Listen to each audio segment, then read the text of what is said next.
বন্ধুরা, অনেক অনেক শুভেচ্ছা। কবিতা ৩৬৫ দিনের পক্ষ থেকে এখন আমি কবিতা পাঠ করছি। কবি বদিউজ্জামান সাগরের নিঃশব্দ কবিতা যে কাব্যগ্রন্থটি, সেখান থেকে প্রথম কবিতাটি নিঃশব্দ কবিতা।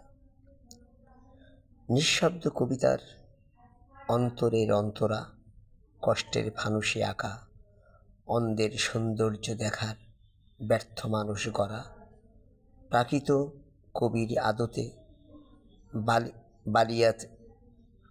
বালিয়াড়িতে পদচিহ্নের ছবি, সাগরের লোনা জলে হারিয়ে যাওয়া।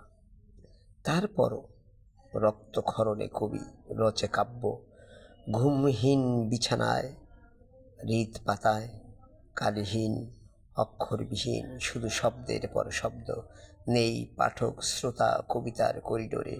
তবুও কবির শ্বাস প্রশ্বাসে জন্ম নেয় হাজার শব্দহীন কবিতা, শব্দহীন শব্দকোষ।